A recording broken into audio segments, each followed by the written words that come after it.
Lorsque je parle de sous-location professionnelle, il y a souvent une question, des questions même qui reviennent. Mais la sous-location professionnelle, c'est légal ça? Est-ce que tu gagnes vraiment de l'argent avec ça? Mais la sous-location professionnelle, c'est pour les personnes qui ne peuvent pas acheter de l'immobilier. Ben écoute, aujourd'hui on va parler de sous-location professionnelle, mais avant de t'expliquer pourquoi je me suis lancé dans cette activité, laisse-moi t'expliquer comment j'en suis arrivé là. Tout a commencé lors d'un séminaire immobilier auquel j'ai participé il y a quelques années. C'était courant 2018. Tu sais, ces événements où tu es entouré de personnes qui sont passionnées de l'immobilier, où voilà, il y a des idées qui fusent et il y a beaucoup d'inspiration un peu partout. Et à cette époque-là, investi 3-4 biens déjà dans l'immobilier, en colocation, en région parisienne. Et cet événement-là, si tu veux, c'était un petit endroit où chaque personne, il y avait des têtes d'affiche qui passaient. J'ai investi dans 15 immeubles de rapport, ou des gens qui sont dans les locaux commerciaux, ou des gens qui sont dans du marchand de biens, ou dans la location courte durée, peu importe. C'était du réseautage, on discutait entre personnes. Et à ma droite, j'ai rencontré quelqu'un qui allait clairement transformer ma vision de l'investissement immobilier et du business en général. Salut, moi c'est TJF, investisseur et entrepreneur dans l'immobilier depuis près de 8 ans maintenant. J'aide les gens comme toi à se lancer dans l'immobilier, mais pas n'importe comment, en proposant de la qualité et surtout du service aux clients et aux locataires. Si tu es intéressé par cette thématique, abonne-toi et va à la barre de description pour découvrir ce qu'on propose. Je tiens à préciser, si tu es nouveau, que notre nouvelle session de sous-location professionnelle a officiellement démarré avec les premiers lives en direct. On sera accompagné de notre expert comptable, de notre avocat, de notre spécialiste de service client digitalisé. Donc ne tarde pas trop si tu veux pas rater le train. Je continue mon histoire.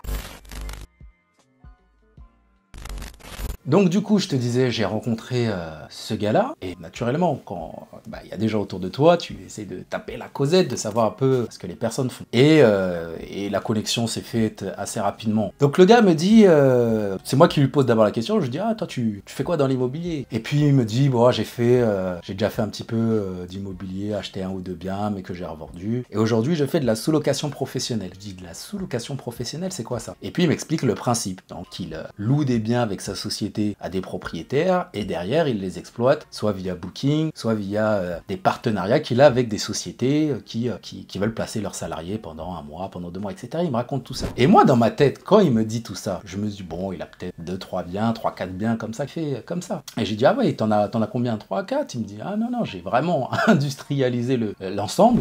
Aujourd'hui, voilà, j'ai même des gens qui travaillent avec moi, j'ai des salariés et tout. Je lui dis, voilà, t'en as combien aujourd'hui? Il me dit, j'en ai une cinquantaine. Je travaille en France et puis aussi à l'étranger. Et quand je regarde le gars, c'est pas du délit de faciès, mais tu le vois, paye pas de mine, parle doucement comme ça. Je dis mais non. Et puis moi je suis curieux, quand quelqu'un me parle et puis ça commence à m'intéresser, je me dis je vais creuser, je vais lui poser quelques questions, voir si c'est pertinent, si c'est cohérent. Et puis il m'explique le truc, il me donne les détails. Je dis bah écoute, on peut échanger les contacts, je garde ton numéro parce que vraiment le projet m'intéresse. Et après le séminaire, je me dis non, le gars il m'a bourriné le crâne, j'étudie le marché avec madame, je lui explique que j'ai rencontré le gars, je lui explique le projet. Madame, elle sait que voilà, quand je me lance dans un truc, j'y vais à fond et je fais bien carré. Elle me suit généralement, elle me fait confiance. On lance notre première sous-location quelques mois après et on se lance dans le sujet. Je me souviens qu'à ce moment-là, quand je prenais mes informations et que j'analysais un petit peu ce thématique-là, j'ai un cousin qui est au Canada, on a le même âge ou 1 an de différence, et on parle régulièrement de tout et de rien, de business, mais pas que. Et du coup, je lui dis, est-ce que tu sais ce que c'est que la sous-location professionnelle? Il me dit de la sous-location professionnelle avec son petit accent de québécois là, du Canada. Et il me dit non, sous-location professionnelle, je connais pas. Il me dit mais si, je lui explique le truc, je lui dis en fait c'est des gens qui louent des biens à des propriétaires et derrière ils mettent sur Airbnb. Il me fait ah, Sublease. Il me dit mais bien sûr que je connais, j'ai des potes qui font ça à Miami, etc.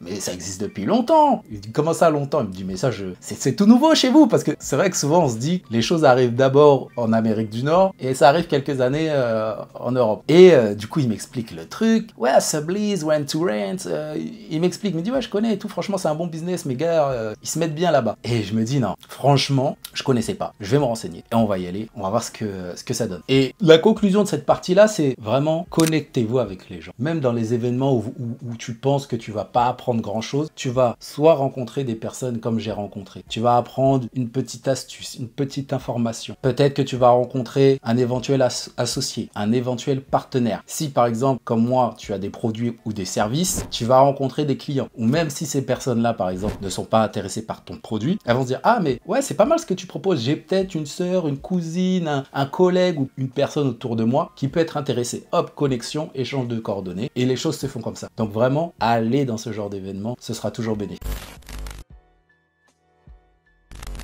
Donc maintenant que je t'ai expliqué comment j'ai connu la sous-location professionnelle, laisse-moi t'expliquer pourquoi je l'ai choisi. La première chose, c'est diversification pour réduire les risques. L'une des raisons principales pour lesquelles j'ai intégré la sous-loc dans ma stratégie, c'est vraiment, dans un premier temps, pour de la diversification. Diversifier ses activités, c'est essentiel. On le sait tous. Dans l'investissement, des fois, il y a des moments où ça se passe bien, d'autres moments où ça se passe un peu moins bien. J'en sais quelque chose, c'est que j'ai plusieurs activités dans l'immobilier. En gros, j'ai 3 pôles d'activité. Le premier pôle, c'est par là que j'ai commencé, c'est de l'immobilier locatif, principalement des colocations, des grandes colocations de 4 ou 5 personnes. Ça, c'est le premier pôle de revenus. Mon deuxième pôle de revenus, c'est AG House. Tu connais AG House qui fait de la sous-location professionnelle, un peu de formation, un peu d'accompagnement. Et le troisième pôle, c'est le pôle rénovateur immobilier, marchand de biens. Donc, j'ai 3 pôles sur lesquels je m'appuie pour avancer. Et il n'est pas rare que, par exemple, notamment sur l'année 2023-2024, la partie marchand de biens peut avoir quelques difficultés. Et donc, imaginons que j'avais que cette société-là. Heureusement qu'il y a les 2 autres pôles. Donc, mon premier pôle locatif, où j'ai pas mal investi, et le pôle AG House, qui sont là pour maintenir à flot l'ensemble. La diversification, on le sait tous, pour moi, c'est quelque chose qu'il faut absolument faire. Alors, pas forcément au tout début. Il faut atteindre un palier avant de se diversifier. En tout cas, ça, c'est mon avis. En se disant, voilà, on fait les choses de manière responsable. On n'est pas des foufous et on avance.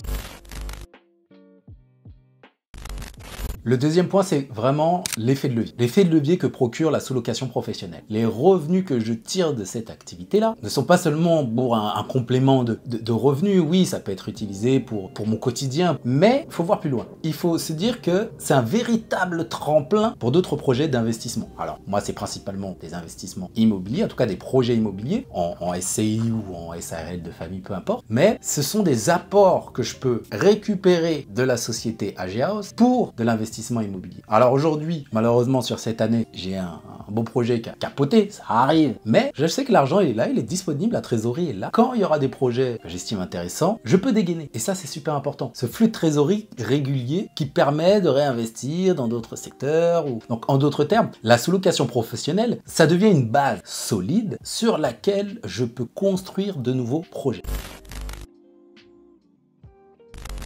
Et le dernier point, je l'entends souvent très peu celui-là, c'est l'amélioration du scoring banque. Quand tu crées une société, notamment de sous-location professionnelle qui fonctionne bien et qui génère des revenus stables sur la durée, ça te donne un effet de levier supplémentaire. Pourquoi c'est important? Parce que ça va te permettre d'accéder à des prêts professionnels à des taux plus avantageux. Avec un bon scoring bancaire, tu es en mesure de financer d'autres choses. Alors, disclaimer, je suis pas là pour faire la promotion du crédit. Je vois beaucoup de gens, on est entouré de beaucoup de gens qui font des crédits, ils sont pas stables financièrement, ils sont pas responsables, ils font des crédits conso pour des voitures, pour des voyages, pour des mariages. Voilà, on sait que ça va pas rendre service. Déjà, ça rend pas service à toi-même et ça ne rend pas service à ton entourage, ta famille, si tu en as eu. Donc, je ne promeux pas forcément le crédit à n'importe qui. Par contre, lorsque tu sais quoi faire de cet argent, je vais te donner un exemple. C'était juste avant la rentrée. Je reçois un mail de mon banquier pro qui me dit, voilà, bonjour.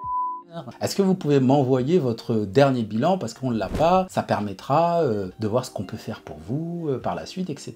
Donc moi, tout est bien classé, je lui envoie mon bilan. Et puis je lui demande, qu'est-ce que vous pouvez me proposer, combien, est-ce qu'il y a des emprunts que je peux faire? Il me dit, écoutez, moi je vais partir en vacances, si vous voulez, on se voit, je pense, 2 jours après le mail. Et donc je le rencontre, ça se passe très simplement avec lui, hein. C'est pas la première fois qu'on se voit de cette manière-là. Et puis je lui explique, voilà, qu'est-ce que vous pouvez me proposer? Il me dit, j'ai regardé votre bilan, il a encore progressé par rapport à celui de l'année dernière, il fait ses petits calculs, clac, clac, clic, clac, clac, clac, clac, clac, clic. Il dit, écoutez, là, sans passer par ma délégation ou je ne sais quoi, je peux vous faire un prêt de 90 000 €. Ok, à quel taux? Je lui demande le taux. Il regarde, clac, clac, clac, clac, clac, clac, clac, clac, clac. Aujourd'hui, je peux vous faire un taux à 4, c'était 4,90. 4,90, il m'a dit, j'ai ces 5 et quelques, mais ouais, voilà, c'est vous, blablabla, je vais vous faire à 4,90. Je dis, moi, écoutez, ce qui m'importe le plus, là, c'est est-ce que vous pouvez proposer un différé partiel ou total. Il regarde, il me dit, ouais, c'est possible. Par contre, je peux aller que jusqu'à 12 mois. Ça veut dire que pendant ces 12 mois, soit je paye, si c'est un différé total, que l'assurance, soit si c'est un différé partiel, les intérêts et l'assurance. Mais c'est pas le gros de remboursement que je fais. Celui-ci apparaîtra, théorie, 12 mois après. Moi, avec cet argent-là, je sais quoi en faire. Pas pour voyager ou tout ce que j'ai cité avant. C'est que je sais le faire fructifier. Je t'ai montré mon écosystème. J'ai une société de rénovation immobilière, de marchand de biens. En un an, je peux faire travailler cet argent. Je sais comment le faire. Récupérer 30, 40% de cette somme-là en moins d'un an. Et c'est là où je veux en venir. C'est pour financer de nouveaux projets, c'est vraiment intéressant et ça te permet d'accélérer ta croissance. C'est un cercle vertueux. Alors là, j'ai parlé de le mettre sur du marchand, mais ça peut être aussi sur AG House,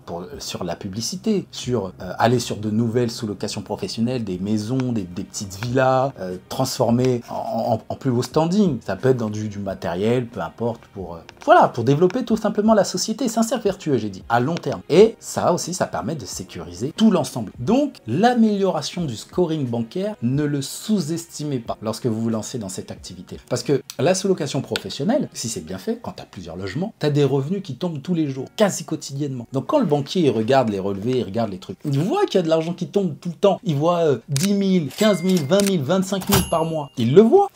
C'est pas une fois tu vas recevoir un gros client, c'est 20 000, et après, 5 mois après, un autre client, c'est 50 000. Non, lui, le banquier, il a besoin d'être sécurisé. Il faut qu'il voit que régulièrement, ça tombe. Et quand on arrive là, il y a d'autres choses qui se débloquent, comme je te l'ai expliqué, pour que tu puisses avancer encore plus vite. Donc voilà, pour résumer, la sous-location professionnelle, c'est bien plus qu'une simple source de revenus complémentaire dans ma stratégie d'investissement. Voyez plus loin. Moi, ça me permet, comme je te l'ai montré, de diversifier mes activités, réduire le risque, générer des liquidités pour investir dans de nouveaux projets et améliorer mon scoring bancaire pour aller plus loin. Voilà, j'espère que cette vidéo t'a plu, que tu as pu voir comment peut-être tu peux intégrer la sous-location professionnelle dans ton écosystème. N'oublie pas, on lance la nouvelle session de formation et d'accompagnement, les lives avec les partenaires que je t'ai cités un peu plus tôt dans la vidéo démarreront à partir de mi-septembre. Donc si tu veux y participer, poser tes questions à nos partenaires, experts comptables, avocats, services clients digitalisés qui utilisent de l'intelligence artificielle pour répondre aux clients. Bref, le truc il est super sophistiqué et du coup en live on en parlera. Si tu veux poser toutes tes questions, il faut être là. Tout est en barre de description. N'oublie pas le like, n'oublie pas de t'abonner si c'est la première fois que tu me vois, et même les autres parce qu'il y en a beaucoup qui regardent les vidéos et vous vous abonnez pas. Laissez un commentaire, on continue en barre de commentaires, je pourrai répondre à toutes vos questions. Ciao!